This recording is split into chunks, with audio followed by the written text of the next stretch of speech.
ইনশাল্লাহ ভাই, বাকি নামাজের পরে মসজিদে ইমানে কিনের কথা হইব। ওই মুসল্লি, তোরা হগলতে ববি, নাইলে কিন্তু ছান্ডে মান্ডে কলজ করে দিব, কয়া দিবাল আছে। মুসল্লিরা তো সব ভয় বসে গেছে, সর্বনাশ যে লোক এলান করছে, না বসলে তো খবরই আছে। তো বসার পরে মিশা সওদাগরকে বললো যে আপনি একটু কালেমার পয়েন্টটা আলোচনা করেন। তো মিশা সওদাগর কালেমার পয়েন্ট আলোচনা করতেছে এইভাবে, আমরা দু চোখে যা কিছু দেখি আর না দেখি সব আল্লাহ সৃষ্টি মাখলুক। মাখলুক কিছু করতে পারে না আল্লাহর হুকুম ছাড়া, আর আল্লাহ সব কিছু করতে পারে মাখলুক ছাড়া, ঠিক কিনা? যাই হোক, সে তার মতো করে বলে গেল। এরপরে ওই ডিপজলকে আবার বললো যে আপনি একটু নামাজের বিষয়টা আপনার মতো করে বলেন।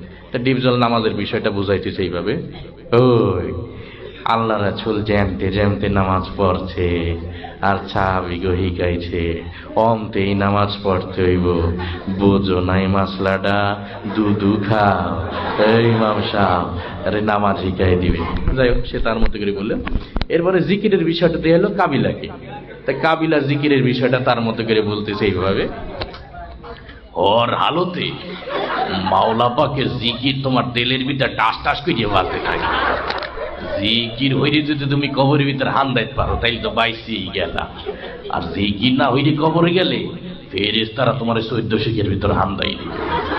তো যাই হোক, সে তার মতো করে বললো। এরপরে ইকরামুল মুসলিমিন, মুসলমান পরস্পর ভালোবাসার হৃদ্যতা, এটা দিয়ে হলো নায়ক ওমর সানিকে।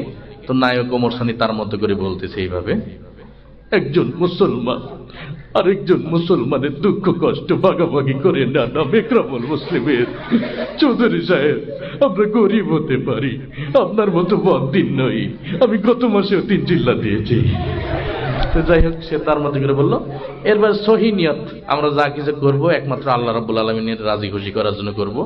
এটা দিয়ে হলো নায়ক মান্নাকে। নায়ক মান্না তার মতো করে বলছে এইভাবে, আমরা যা কিছু করব পৃথিবীর কোন মানুষকে খুশি করার জন্য করব না, হ্যাঁ, একমাত্র আল্লাহ রাব্বুল আলামিনকে খুশি করার জন্য করব। তো যাই হোক, সে তার মতো করে বললো। এরপরে দাওয়াতে তাবলীগের বিষয়টা দেওয়া হলো নায়ক রুবেলকে।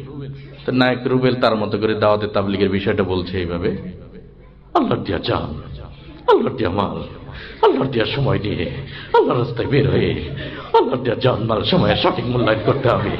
আর জেনে রাখিস, তুই যদি আল্লাহর দিয়া জান, আল্লাহর দিয়া মাল, আল্লাহর দিয়া সময় সঠিক মূল্যায়ন না করিস, তুই বেঈমান হয়ে মারা যাবি, বেঈমান হয়ে মারা যাবে।